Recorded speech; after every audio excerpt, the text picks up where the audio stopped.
एक रसियन लड़की बिहार घूमने के लिए आती है। बिहार में खास तौर से बोध गया आती है। गया के रेलवे स्टेशन पर जब उतरती है, रेलवे स्टेशन से बाहर आती है, बाहर एक ऑटो लगा हुआ था, ऑटो में आकर के बैठ जाती है।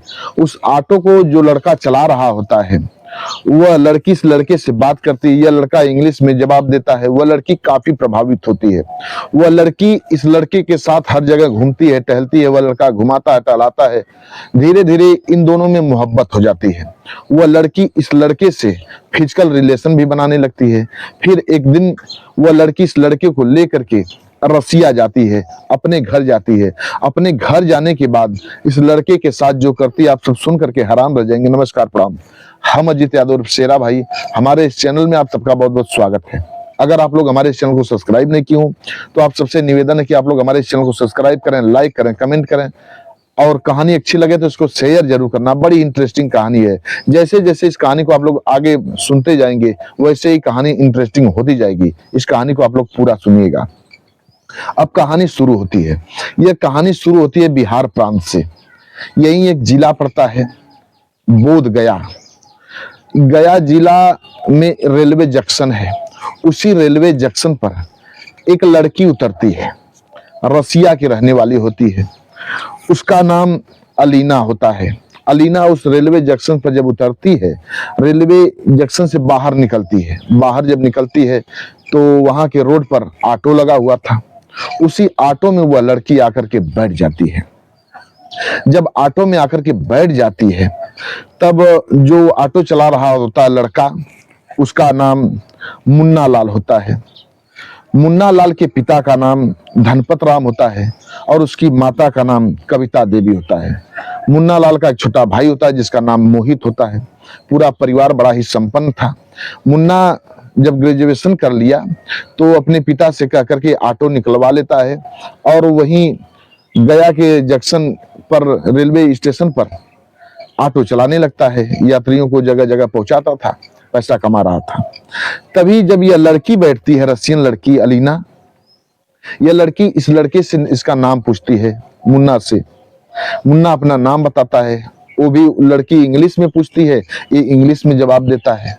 वह लड़की समझ जाती है कि यह लड़का काफी पढ़ा लिखा दिख रहा है। अब वह लड़की काफी कुछ जानकारी लेना चाहती है इस लड़के से, मुन्ना से। यह मुन्ना उसको इंग्लिश में सब कुछ बताता है, बिहार के बारे में बताता है, बिहार के मुख्य मुख्य जगहों को बताता है। वह लड़की काफी प्रभावित होती है। वह लड़की समझ जाती है कि यह लड़का काफी पढ़ा लिखा है, तो हमें हर जगह घुमा सकता है और उसके बारे में जानकारियां दे सकता है। अब वह लड़की मुन्ना से कहती है कि मुझे गया का जो बौद्ध विहार है उसको दिखाओ, फिर नालंदा विश्वविद्यालय दिखाओ। मिन मिन जगह को बताती है जो जानती थी। यह लड़का मुन्ना अपने ऑटो में उसको बैठा करके हर जगह घुमाता है, टहलाता है। घुमाने टहलाने के बाद वह लड़की इससे काफी प्रभावित हो जाती है। यह लड़की मन ही मन इस लड़के से मोहब्बत करने लगती है, पर खुल करके कहती नहीं है। अब वह लड़की मुन्ना के साथ इसके घर पर आती है। कुछ दिन तक इसके घर पर रही। मुन्ना उसको घुमाता रहा, टहलाता रहा। शाम को इसके घर सोती थी, खाती थी, पीती थी, और फिर दिन भर वह लड़का घुमाता रहा। जब इसका वीजा खत्म हो जाता है अलीना का, तो अलीना विदा लेती है अपने वतन जाने के लिए। वहां के रेलवे स्टेशन पर मुन्ना अपने ऑटो में बैठा करके लेकर के जाता है और इसको रेलवे स्टेशन तक पहुंचाता है। तब वहीं एलिना कहती है कि मुन्ना, तुम काफी पढ़े लिखे दिख रहे हो और तुम क्यों ना हमारी कंपनी में आकर के जॉब करो। हमारी कई कंपनियां चल रही हैं। हमारे पिताजी बहुत कंपनियों को देख रेख करते हैं और काफी व्यस्त हो जाते हैं, तो कुछ कंपनियां तुम आकर के संभालो। जब इतनी बात वो लड़का सुनता है, कहता है कि मैडम, मेरे पास उतने पैसे नहीं कि मैं आपके यहाँ आऊं और रहूं। कैसे वीजा बनवाऊंगा, कैसे पासपोर्ट तैयार कराऊंगा, इसके बारे में कुछ हमें जानकारी नहीं है और मेरे पास उतने पैसे भी नहीं। वह लड़की कहती कि वीजा तो बनवाना हमारा काम है, वीजा मैं तुम्हें भिजवा दूंगी और तुम एक काम करो, अपना पासपोर्ट बनवा लो। मुन्ना कहता है ठीक है, मैं बनवा लूंगा, पर फ्लाइट का पैसा मेरे पास इतना नहीं, देखती हो ना आप कि मैं ऑटो चलाता हूँ। वह लड़की कहती है तुम्हें सब कुछ खर्चा मैं तुम्हें भेजूंगी और तुम बस तैयार रहना। वो लड़का उस लड़की की बात को मान जाता है। अब वो लड़की ट्रेन में बैठ जाती है, फिर वहाँ के जो एयरपोर्ट होता है वहाँ का एयरपोर्ट पर जाती है और एयरपोर्ट के जरिए फ्लाइट के जरिए वह रसिया चली जाती है। जब रसिया चली जाती है, इधर मुन्ना अपना उस जो अलीना बोली थी उसकी बात को मान करके अपना पासपोर्ट तैयार करा लेता है। पासपोर्ट जब उसका बन जाता है, कुछ ही दिन में जो अलीना थी वह हमेशा इससे कांटेक्ट में थी, फोन से बात करती थी, कुछ ही दिन में वह वीजा भेज देती है मुन्ना के पास। मुन्ना जब वीजा पाता है अपने माता पिता से बताता है, माता पिता काफी खुश होते हैं। उसके माता पिता को लगा कि अब लड़का अच्छा नौकरी करेगा, उस लड़की के यहाँ जा करके अच्छा पैसा कमाएगा। अब जिस दिन उसको जाना था अपने माता पिता से विदा लेता है और रसिया के लिए रवाना होता है। रसिया के एयरपोर्ट पर उतरता है। एयरपोर्ट पर उतरने के बाद वहां वह अलीना उसको रिसीव करने के लिए आई हुई थी। अलीना इसको मुन्ना को रिसीव करके अपने घर लेकर के जाती है, अपने माता पिता से मिलवाती है। उसके माता पिता भी काफी प्रभावित होते हैं मुन्ना से। अब कुछ कंपनी की देखरेख मुन्ना करने लगता है। अब अलीना के पिता को काफी राहत महसूस होने लगी। बहुत शिद्दत से अब मुन्ना वहां कंपनी में काम करता था। धीरे धीरे समय बीत रहा था। अलीना के माता पिता अब मुन्ना से काफी प्रभावित होते हैं, मुन्ना को बहुत मानने लगते हैं। और अलीना जब मौका मिलता था, छुट्टी मुन्ना को मिलती थी तो मुन्ना को अपने साथ लेती थी और रसिया के हर मुख्य जगहों को दिखाती थी, टहलाती थी और उसके साथ समय बिताती थी। धीरे धीरे वह लड़की इस लड़के के काफी करीब आ जाती है। जब काफी करीब आ जाती है तो इस लड़के से फिजिकल रिलेशन बनाने लगती है और मुन्ना उस लड़की के साथ भी काफी घुल मिल जाता है, खुल जाता है। उस लड़की के साथ भी वह भी एकदम उसके साथ फिजिकल रिलेशन बनाता है। धीरे धीरे समय बीत रहा था। कभी कभी जब मुन्ना अपने घर आता था तो उस लड़की की तस्वीर अपने साथ जो खींचा था अपने घर के लोगों को दिखाता था। तब उसके माता पिता काफी डर जाते थे कि यह लड़का अगर उस लड़की से हम शादी कर लेगा, हमारा लड़का अगर उस रशियन लड़की से शादी कर लेगा तो वहीं का हो जाएगा, हमारे यहाँ नहीं रह पाएगा, हम लोगों के बीच नहीं रहेगा।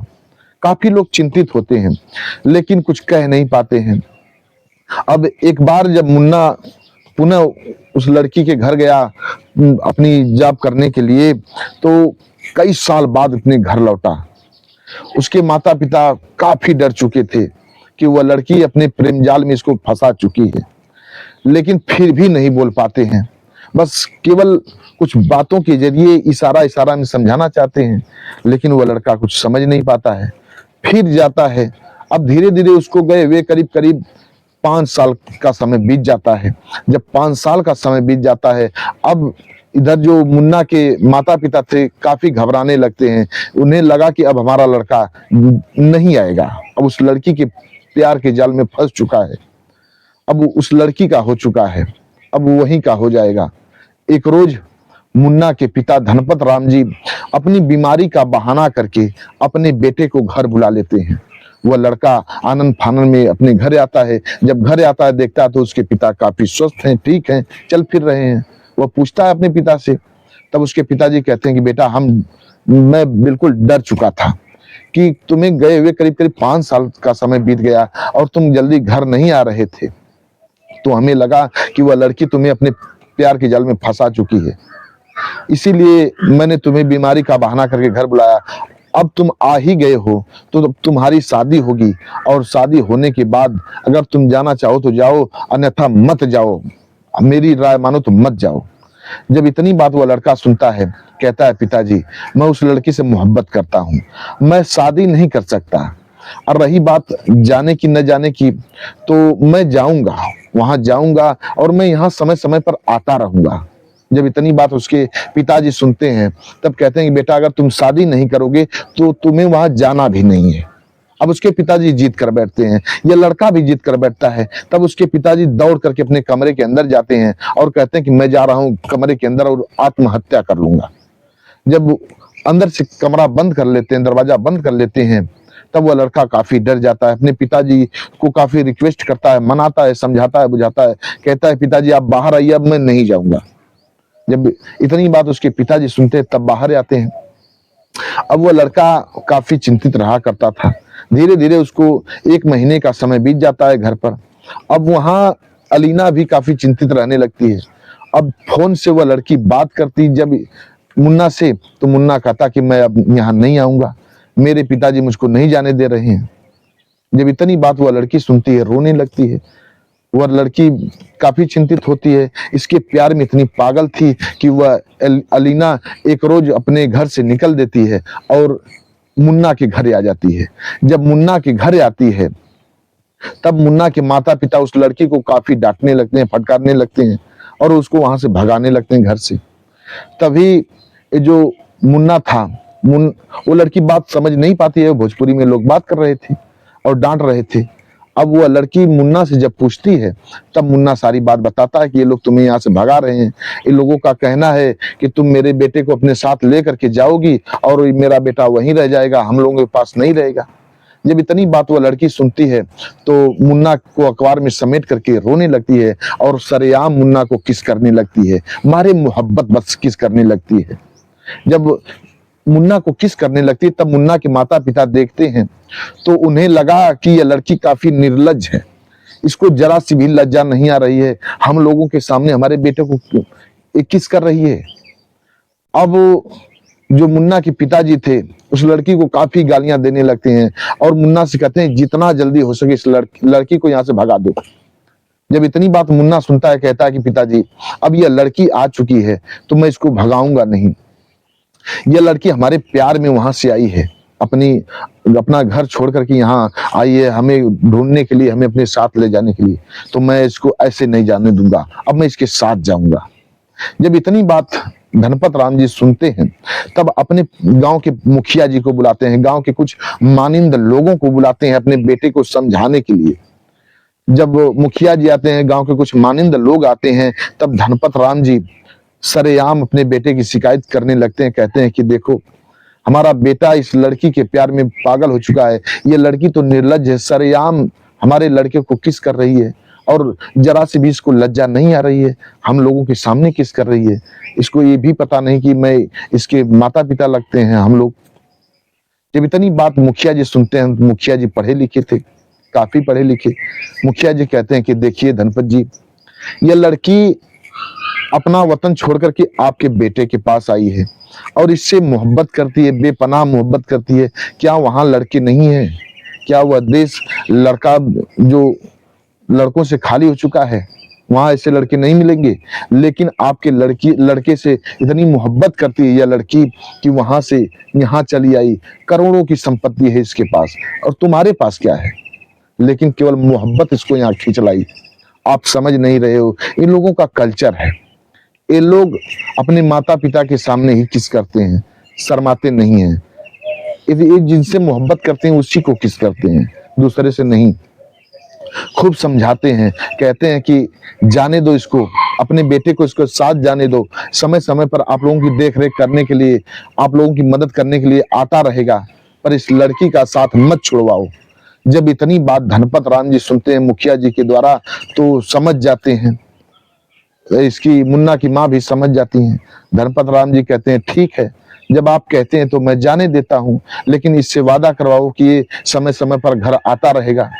मुन्ना मुखिया जी के सामने वादा करता है अपने माता पिता से कि मैं यहाँ समय समय पर आता रहूंगा, जब भी आप लोग किसी विपत्ति में पड़ेंगे मैं यहाँ आऊंगा और जरूर आऊंगा, आप लोग हमारे माता पिता हैं, सबके सामने वादा करता है।